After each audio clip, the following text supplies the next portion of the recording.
I heard OSN, Cash Nasty, Nick Wright, and thousands of other people shun the negativity that the Los Angeles Lakers get on a consistent basis.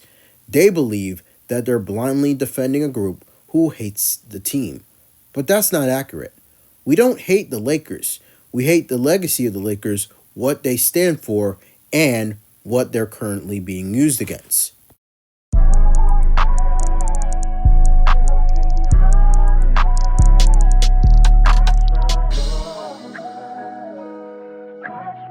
Again, many of us don't hate LA.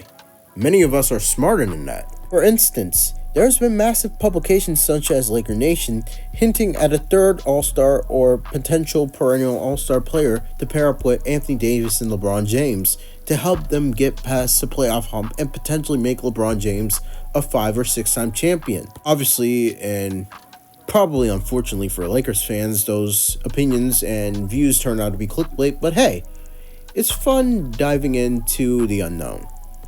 LA isn't the most disappointing team in the NBA this year. That will go to the 76ers. Just because the team is at the bottom of the conference doesn't mean they can pull out the slump. We've seen the Milwaukee Bucks go from 1-6 to over 500, and in the 96 Bulls started their first few games on a subpar 500 record and ended up going 72-10. But again, if you were to think about it from an overall perspective of legacy, it is everything that the Lakers organization stands for. The LeBron James-led Los Angeles Lakers era will go down simply as a new style for the organization as a whole. Obviously, every other dynasty from every other generation has kept a team-bound system, a system where everybody feels included, and a system where everybody can grow from and win as a team together. It was seen as a safe haven for players, young, old, and just in general, a collective group of guys who are willing to push themselves to one common goal, and that is to win a championship or create a dynasty. In the same way that LeBron fans may say that he's the greatest player of all time and will deny any argument to how MJ is the greatest player of all time, we'll never sit down to look at any 80s or 90s film to dissect the players of that era for what it is. Those same LeBron James dick writers will talk about how Wilt was averaging 50 and 25 against white plumbers and never seemed to get it done in the finals, being swept by Bill Russell every single time, when in actuality, he never had a coach like Red Auerbach to fundamentally develop and polish his game. These same fans will talk about how Jordan isn't the GOAT because they didn't get to see him play. The reality of the situation is that Jordan was just the main advertising piece of the Chicago Bulls, when in actuality, the 96 Bulls or any one of the championship teams not had just one supporting player, but a bevy of them. The Los Angeles Lakers have always been the Los Angeles Lakers until 2018. This is the first time in franchise history, outside of 2020, where oversaturation of a player has made a franchise more uninspiring than ever. LeBron and the Lakers organization has given some of the least effort I've ever seen from a franchise in their own history. This will create a discourse between old fans and newcomers because people won't remember the MJ or prior eras. Now, for all the bandwagon fans, let me tell you why this is a problem. When I was a kid and I slid my game into a PS2, it was a full game. A human or 2 generations later, kids are growing up with games that come in pieces, games that you have to pay more for, games that have extra expenses and DLC packs, and aren't just a full experience on day one. And game companies are using the fact that the newer generation doesn't remember the era when games weren't extra DLC or split into 2 pieces. And that, at least to me, is disgusting.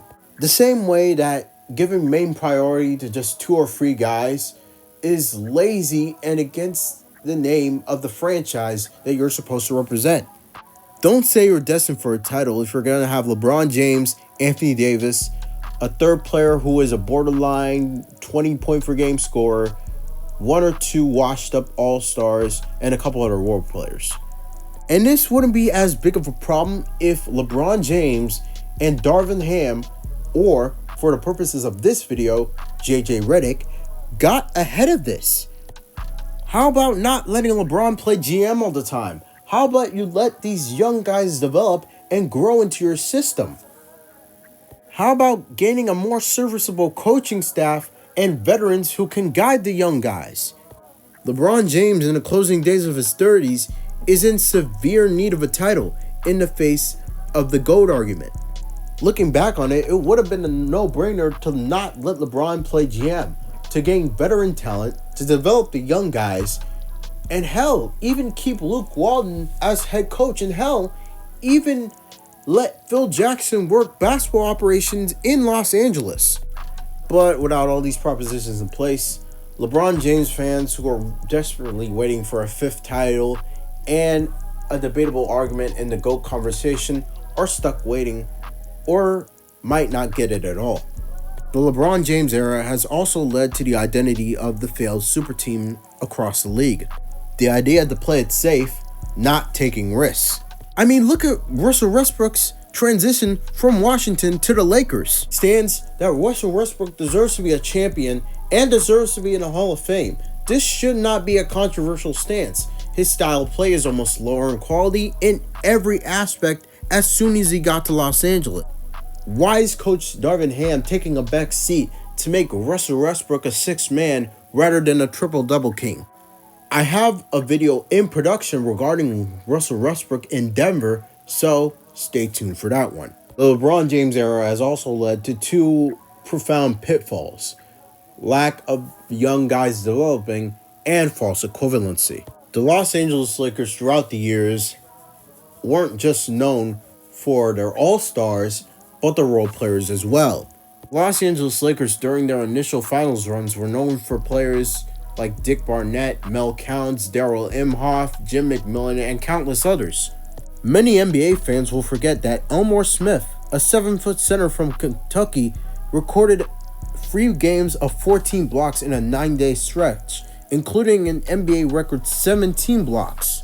We had Norm Nixon backing up Magic Johnson in the early 80s, and later on we had Michael Cooper, Kurt Rambis, AC Green, and Byron Scott backing up the 4 starters in the Pat Riley, Magic Johnson-led Showtime Lakers era. Los Angeles Lakers in this era have failed to develop their young guys into something that could be worth of note. I mean, for fuck's sake, Malik Monk has had proper care and a better home across the Bay Area in Sacramento. Moving away from the Lakers, looking at the 2024-25 NBA MVP award tracker according to Basketball Reference, you got Nikola Jokic at 1, Cat at 5, but then here's the main gripe.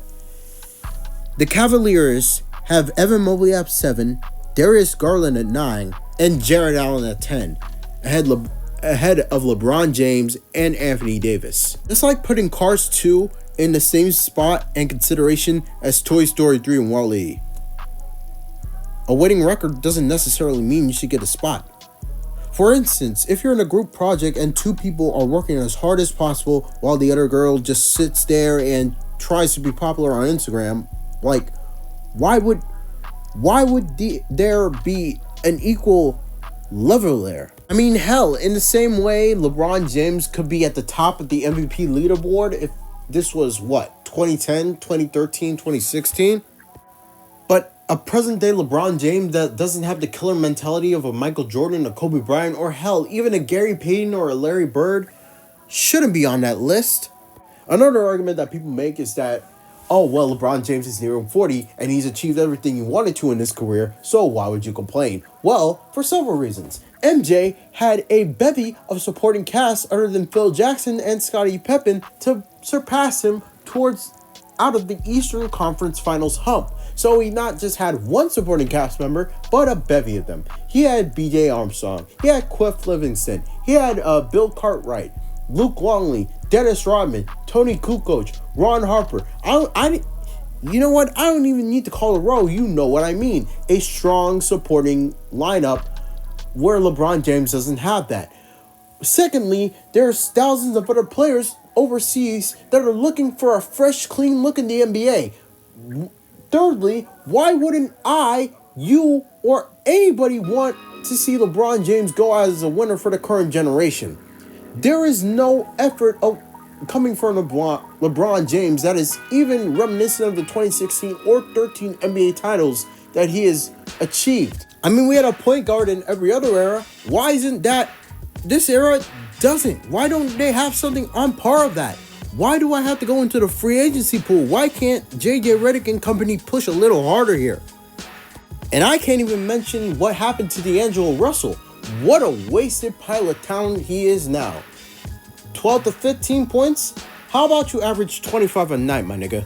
I spent over a decade looking at the NBA, 5 years on YouTube, and I really didn't want to make this video on the King's 40th birthday and less than 24 hours before the new year 2025 arrives. Because hell, I kind of care about LeBron James as a player, and I really do miss the days when he puts in genuine effort and, actually gives a fuck.